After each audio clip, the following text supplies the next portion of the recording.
Get it. Hello, everybody. Welcome back to my little YouTube channel that you guys have made a little bit of a bigger YouTube channel. So thank you for that. I'm Lee Jessup, career coach and screenwriting business professor over at the David Lynch grad program for cinematic studies, here for another installment of the Rep Files with my friend Adam Kolbrenner. Hi, Adam. Thank you for being here. Hello, thank you for having me. I feel honored. You are my third installment. I had to build it up to ensure that the concept is there before I asked you. Thank you. So Appreciate I it. appreciate you humoring me. I accept the bronze medal. I love it. It's really just the build-up medal because this Yes. is what we needed you to do that.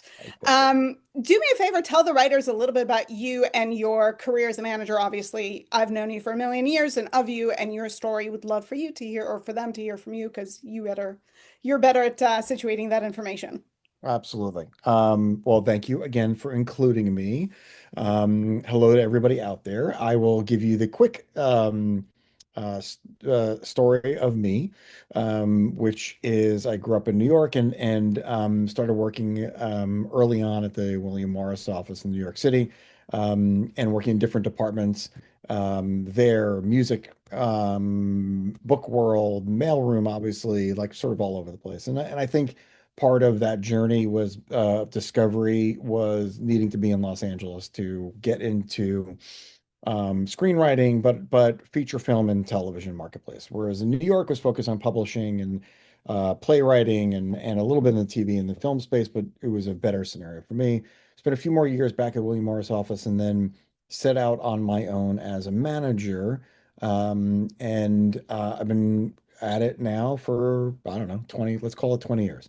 And um, I've been on my own, forever in that regard, meaning I'm not going to work at a big organization.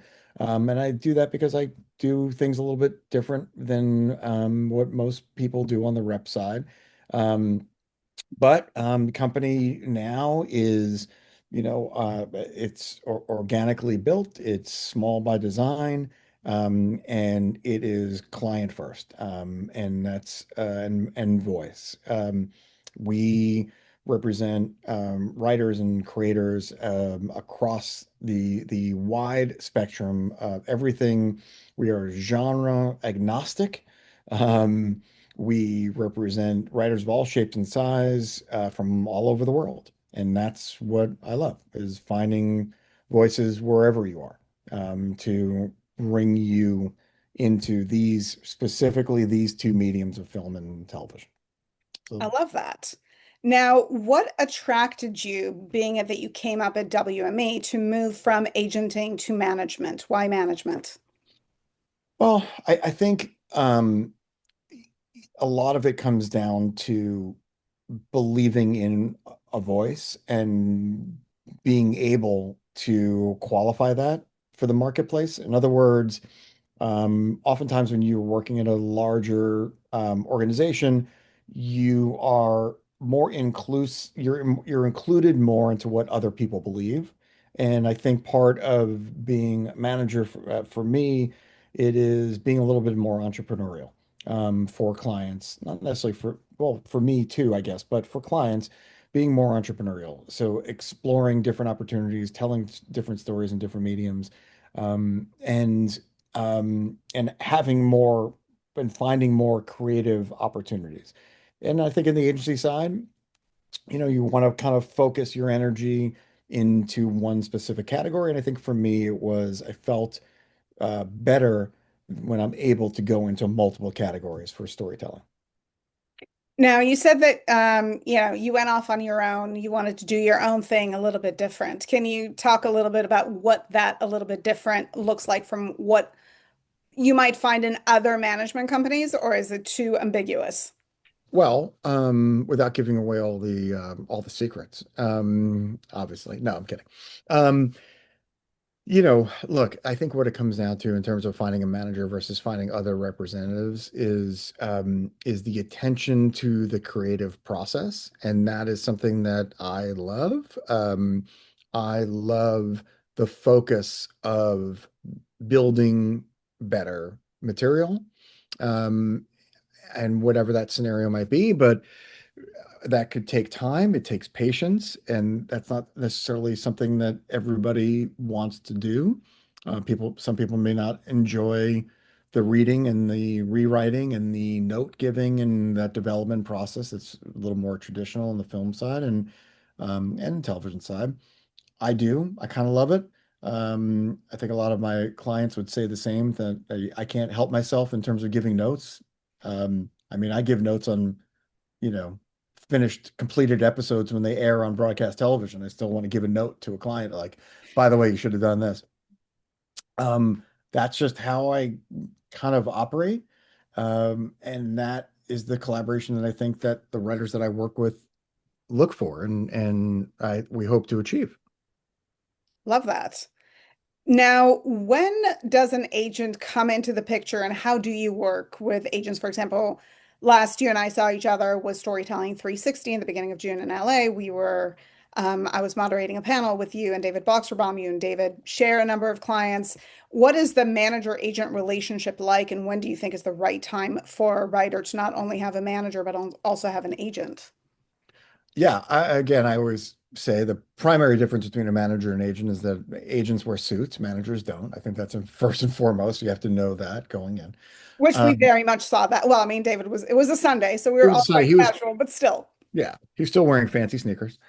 Um, I think it can happen at any time, given it really comes down to when and where the writer is in their life and their career. And it can be as simple as you work with your manager and you get your material right, and then you expose it to agents to try to get an agent on board. Or it could be an agent who already represents the writer who I start working with, and we are working together, right? So it can happen in a kind of a multitude of ways. I've been through those experiences, right? Either way, which is building it and bringing the agency in, or getting clients what that have agents. The important thing in that scenario is really kind of, I would call it casting your team well, right? Like you're casting a film. You want people who work well together, as you would with any ensemble, right? You want teams that understand who you are as a voice. And I would hate to say that, you need an agent only to get you a job, or you need an agent only to get you meetings. We have to look at your agents as partners in the process. So with everything, you want agents that are great deal makers, right? You want attorneys who are great deal makers. So there's a balance of all the things that everybody does, which is important. And if you were to say the name of X agent or Y attorney, I would be able to give you my opinion about their kind of skill set in all those different categories, and that will determine whether or not they're the right fit. Also, it's a matter of where the writer is in their career, as I said at the beginning of this, which is, if you are further along in your career, then maybe you want somebody who is kind of fresh and new and just became an agent. Or conversely, you'd rather somebody who's been around for a while and seen it all, and that's fine. It's part of, for me, understanding the writer, understanding the client in a real sort of personal way, getting into the rhythm of what they're like on a personality basis, and then finding the right matches. Got that. Now, while everybody loves to talk about how do I get an agent, how do I get a manager, we know that the most important thing that a writer can have is great writing, a great script, great body of work. Yes. What is it about a script, be it a pilot or a feature, that makes you sit up and say, okay, I need to explore this, I need to meet this person, I need to talk to the writer? Um, it's this is not everybody's answer, but I will give you my answer, which is it comes down to great voice, telling great stories in a unique way, right? We have not seen before. It's very hard to do. Um, and I think what we get a lot from new writers is trying to tell stories that you've seen before and just kind of retreading them a little bit, and that's okay, but that's not for me what I'm looking for. I need People always ask that, how do you define voice? And then that's literally what it is. Voice is defined by characters doing things that you haven't seen before, keeping it unique. That's what I'm looking for. And I can voice for me today, now after all these years and the 10,000 plus screenplays that I've read, I know voice within a page, right? I can see what it is. Um, and I think part of if you're a new writer and you're going on this discovery I need to find an agent and find a manager, that does not solve anything. Just because you have somebody who's in theory speaking on your behalf, right? It's like you have finding a real estate agent. Let's say you want to buy a home, right? Or let's say you're trying to sell your home. Just because you have this person doesn't mean that it like is going to sell, right? Yeah. That's not how it works. So that for me is the primary thing is how great is that script? You know, like you can't beat that. And I get sent a lot of, the emails or people approach me. I have an idea for a television show and I wrote a, a, a Bible, or I wrote a short story of what this could be. Can you sell it? And it's like, absolutely not. Like, no, please stop. You're not a screenwriter, right? You are, in theory, I guess you're kind of a creative producer type, but without the story to tell of how you should be in that role, right? So you have to write the great screenplays. You have to write the great material. And I love to tell people, it's easier today than it's been in the past of getting your material read. And I think that's something that people neglect and kind of don't want to accept, right? Like, which is there are enough, um, you know, platforms and places to submit, and that your material can get read by real people. And we and managers and agents, like, we look to these things, right? From, not to necessarily shout out all these places, but really like Nichols and Austin Film Festival and the Blacklist and all these things. Like, these things exist for a reason. We're out there, we're using them in our filter to find the great new voices. And I think that's something that people, they think they can skip ahead just by sending a direct email to somebody. Like, that's not necessarily the path. Anyway, long way of answering that question. But I think it's a really good answer to the question. And I think that a lot of writers have this feeling of like, oh, I can't get read. But the reality is that all Blacklist, Nickel, script pipeline, final draft, like Yeah, all of those are really engines to help surface the strongest work right. for you guys. Yeah. Now, as you said, people will reach out and be like, hey, can you sell my script? Yeah. Can we talk about the realities of what happens to a screenplay from a new writer in today's market? Because so many people show up and I'm like, well, just sell it. Whether it's a pilot or features, what is the reality today? Well, the the the truth of the matter is, I need to be able to call people with a amazing new idea. Okay. Like, to be able to say, when I'm calling executives, studio executives, producers, agents, whomever, I need to be saying, like, this is a killer idea. Now, that that is the key to opening, I'm going to use the home buying analogy again for some reason, but like, you get inside the home. Just because you have the key to the front door doesn't mean that you want to buy that home. It looks good from the outside. You like, the home on the inside has to be what you want. So the what it's my way of saying like you have to have the great idea to get read. Then the script has to be like not perfect. That's not fair, but so good that people are just blown away. Great idea, so well executed. Oh my God, who is this new writer? Okay. If you don't have those two things, what do you have? Right? Like, so there's no, like, you have to be conscious of that to say, like, what's the great idea? How well is it executed? And then my people, my manager, my agent, my lawyer, my doctor, my, bartender can tell people about this great screenplay. Um, the reality is it, how do you sell these movies? It's not easy.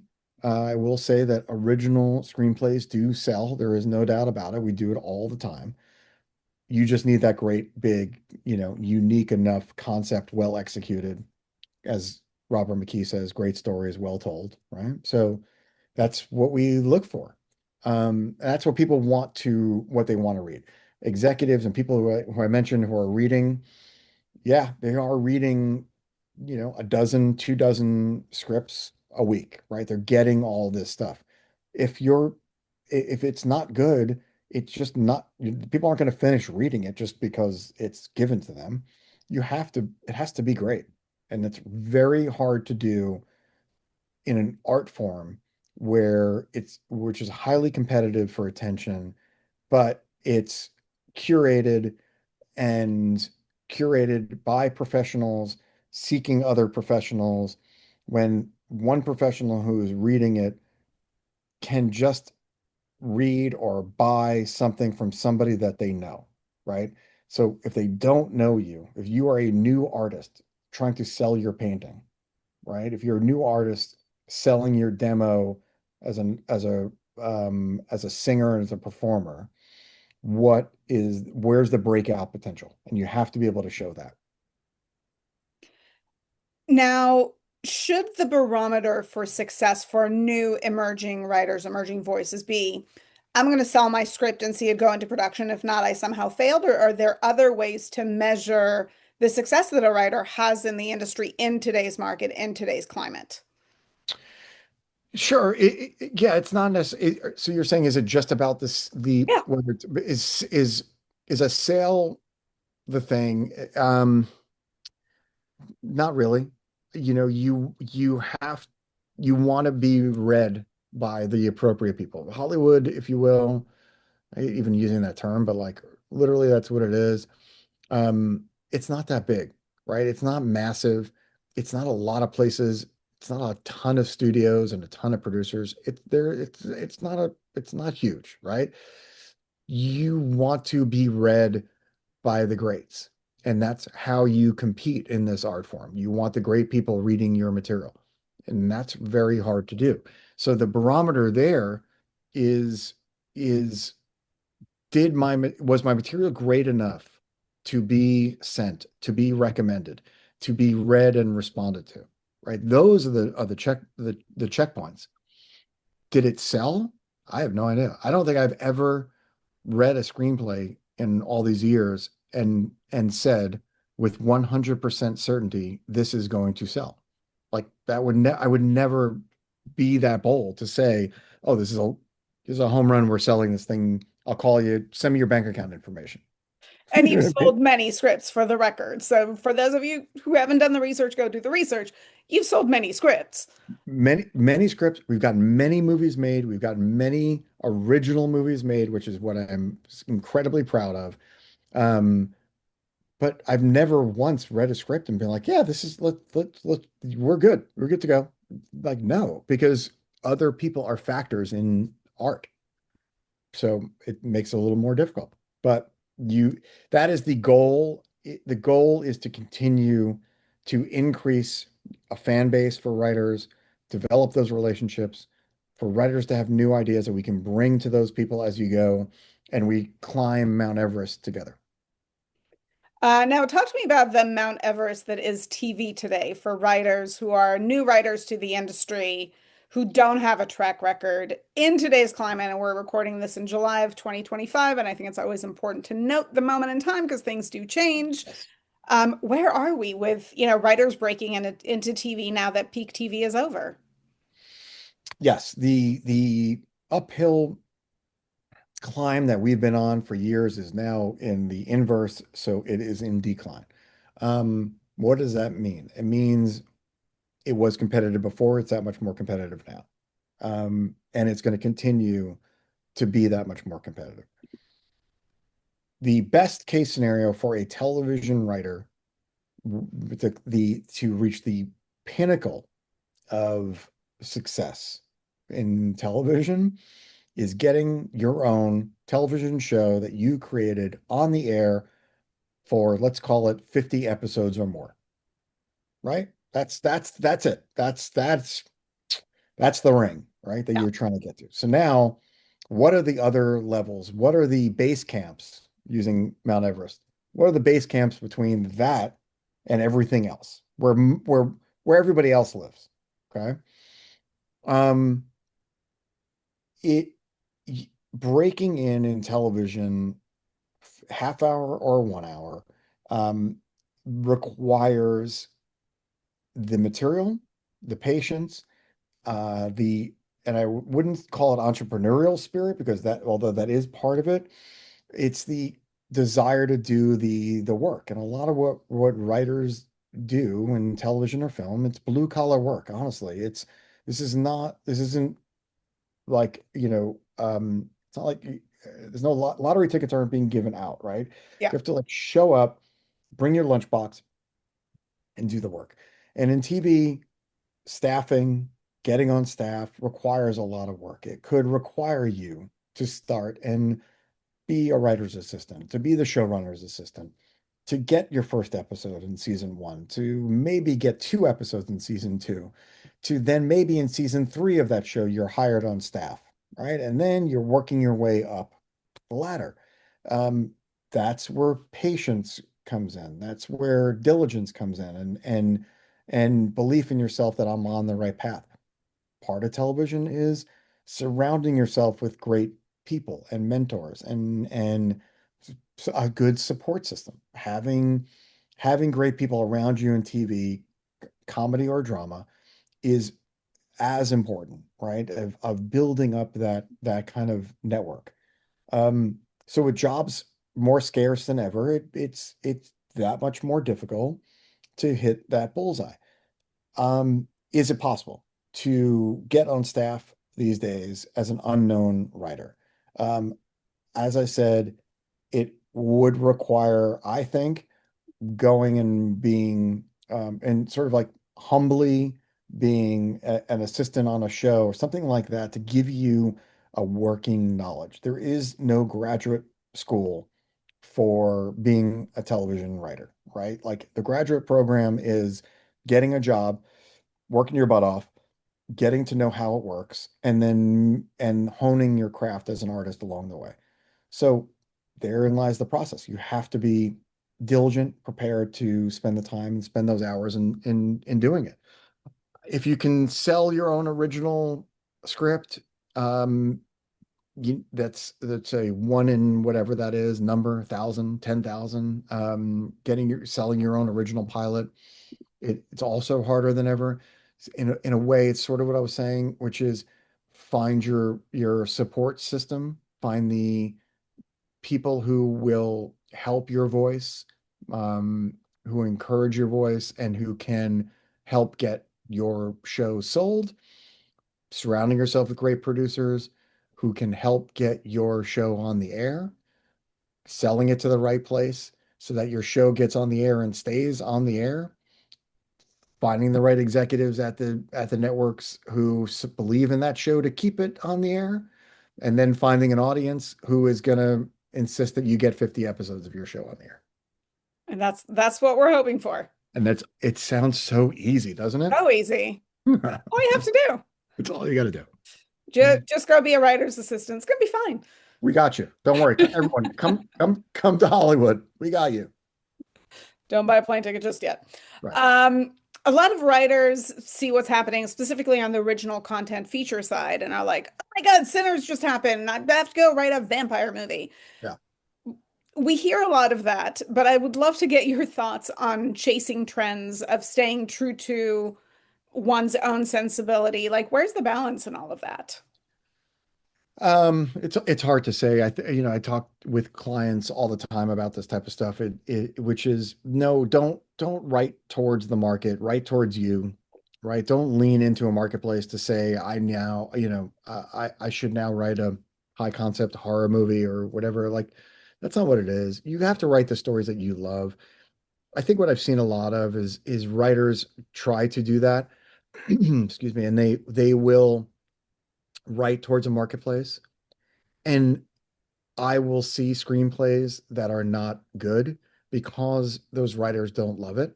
And because th- by by doing that, you're you're not allowing yourself to be creatively brilliant and be inspired. You're writing into a trend. It doesn't work. The I get a lot of those. I get a lot of people reaching out. Oh, you should read this because you know, Minecraft was such a big hit and I have the next whatever. Like, okay, that's fine. But I say this to new writers who are reaching out like all the time, what's the thing? Who are you? Right? Who are you as a writer? What's the one script? Don't tell me you've got 11 scripts. Don't tell me you've got four. What's the one thing? I'm not going to read 800 pages of your body of work that you've worked on for 11 years, right? Like that's not going to happen. What's the thing? That's it. What is the calling card? Once you have that, everything else flows from there, and you can always write into different genres. You can always write into different categories. You can always write in different mediums, but you have to start with the one. Absolutely. Finding that passion and putting it on the page and having clarity on what that concept Yeah. is so incredibly important. Now, a lot of writers feel like, okay, I'm going to do the work, I'm going to get it on the page, I'm going to get notes, I'm going to do all the things, and then I'll be really lucky, Adam will sign me. Um, what can a writer expect when they are getting signed for the first time? Because I think for a lot of writers, there's like, then my manager will take over and I will sit back. So let's talk about that. Yeah. Um, Look, I think you can as an artist, you cannot lose the creative energy, the entrepreneurial energy. You have to fight for that. You have to continue to fight on your own behalf. So whether you have an agent, a manager, whether you've been have had 10 movies made or zero movies made or shows on the air, you have to take stock in what you can do. What can you control, right? It's like a it's like Marcus Aurelius, right? Where it's like it's what is in your control, right? What like being stoic about it. Um, and the truth is that y- you you have to be when you get representation, generating new stuff. If you are not generating new ideas, if you're not generating new stories, you're not filling the tank back up. You start this road trip, you are going to run out of gas. And then what? What happens? You have nothing in the tank. So I tell people that all the time, when we become a client, we will talk and take stock of everything you've ever written, and I will read everything you've ever written. But if you're a client, not if you're a prospective client, just to qualify that. And um, from there, we will determine what the next thing or things are going to be. We have to create that roadmap, if you will, of what's ahead. There are so many reasons for that. It is so crucial. You have to be able to give them more ammunition, gasoline, if you will, on on who you are as an artist so that we have more to sell, more to operate with in the marketplace. That is really how we operate. Like that is the agenda of getting representation. You need to take stock of what you're capable of doing and what you can control. and we're in direct coordination. I will start getting the material out there. We will, you might get some meetings out of it. I'm not a fan of general meetings. Writers complain about that all the time. I signed with the manager. I didn't meet one person. Okay. Is that about your manager, or is that because you didn't have anything else, or about something else? Was the material not all the way there? So don't worry about meetings. Worry about what you can control. And if you have the right manager or the right agent, then the material will speak for itself. People will call you. They will find you. They will, great writing rises to the top. Hmm. They will locate you and call your reps and share it and all that good stuff. And have to meet with you because they love the writing. Right. That's it. Now, I've talked to writers in the past that are like, I have 20 scripts. They're all pretty good. They're all, they're good. They're like various degrees or good or great or whatever the writer believes. And I'm not knocking that they might very well be very good. But there's this question of like, but why do I have to keep writing? Why can't we just go back to my well of content and use that? Why do I have to keep writing the next thing? Most writers are going to hate my answer, but the answer to that is that means you are a hobbyist. You are not treating it as a professional. Okay. So personally, I don't work with hobbyists. I work with pros, and you're a pro artist when you are generating new stuff. You know, Picasso, Van Gogh, Jackson Pollock, Frida Kahlo did not write or paint their stuff and then just put it up for sale and go retire, right? Like that's not how it works, right? Truly Um, look up Picasso because, oh my God, the painted dishes that came right. into play. I mean, the man just never stopped. You, that's it. You being a writer has to be so inherent to your being at your core that you will not stop. If you are stopping, that means you are occupied with something else, you have a job, all good. But that's not going to deliver a career. That is just like you're hoping to sell this car that you once built and you'd like to sell it to the highest bidder. Yeah, okay, that makes sense, but that's not how we do it. You have to keep the car running. Yeah, absolutely. What are, as you meet writers, work with writers, see writers build careers, what are some of the mistakes that you see writers make that are not going to get you in trouble if you share them with us? Great question. Good caveat. Um, w Believing in the wrong representative is always a big issue. Um, I think the mistakes, the biggest mistake is believing that they've achieved greatness at this point and not looking to achieve a higher level of greatness.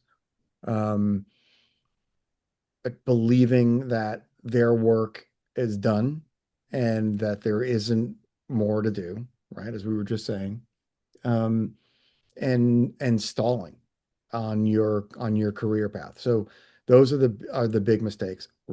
Things that we've covered here also I would say contribute to those big mistakes. Writing the wrong things, surrounding yourself with people who are not there to see you succeed. Okay. Collaborating with people who, even though in a subconscious level, maybe could be rooting against you. Stay away from those people. Yeah. Stay away from people who won't help you. Um, on the upside of all this, what's the positive? You, writer networks, finding your writer friends is such an underrated path. We get so many referrals from clients to other writers, right? Like, and you have writers groups and you have notes and you can commiserate and celebrate together. Find your people and work with them and build relationships because you never know, right? Some may give up screenwriting and become a producer. Some may give up screenwriting and become a director or run a studio, right? Like all these things matter. So relationships are really, really important. Um, yeah, that's so it's a little bit of mistakes and also what you can do to counteract it. Which I love because my last question was going to be, what advice do you have for writers that are trying to become better writers, that are trying to attract the attention of you or somebody like you, writers that are trying to get their work seen and embraced by the industry? Is there any advice to add to that? Yeah, there's quite a bit. Um, commitment to yourself, commitment to the craft, not taking your foot off the gas, honing your skills, rewriting your scripts, sharing your scripts with people you trust, um, always knowing that your material can get better and accepting notes, not in a personal way, but in a only with your in a business way. Um, finding the fresh way to approach your material, if that's what it is, step back from it, move to something else. The thing that I like to tell people, you finish writing a screenplay and you press send to send it to your reps or to the producer or whatever it is, the next button on your computer has to be opening up Final Draft and clicking new document, right? Like you have got to move to the next thing. That is what it is. That is the key to this entire universe. What else are you writing? And in any given year, you have to take stock of how much you have written, how many pages you've generated, how many stories you've written in various forms. But you can look back in the year and say, did I make progress in everything that I was trying to do as an artist in each month? Right. And like that's to me is the simplest approach you can take. Go back through your documents, your sheets, your emails, and look at it. January to December, what did you do? What did you accomplish? And you have you have to show proof that you've grown. And I think that's the sort of a massive key and boost for you every year. Every year, the great writers get greater, right? You have to take the time and do your research and do your diligence of the industry. Isn't it amazing that you get to work in an industry where you get to see everybody else's art, right? It's not hidden. So what does that mean? Watch movies, watch television shows, read the great screenplays, read the screenplays that are getting made, read the screenplays that you've seen the movie of. I do that most of the time these days. Like I will read the scripts of the movies and not see the movies. I'll see the movies eventually, but I want to read the scripts. Um, I don't remember where I learned this one, but watching movies on mute, as a screenwriter is an interesting thing to witness, to see how it's done. Um, and yeah, continue to generate new stuff. That's it. That's the key, Once again, so simple. right? Well, Adam, thank you so much for taking the time to do this with me. I really appreciate you and your time, and it's been kind of a privilege to watch the businesses that you've grown for so many writers over the years. Thank you. That means a lot. It's obvious, as I think what you're seeing here, it is a lot of work. It is a community. It is collaborative. It takes a lot of patience. It takes so many different things, but great writing wins. That's it. And that's a great thing to hang on to and end this on. So Thank you. thank you so much. And the next installment of Rep Files, we'll see where that takes us. There you go.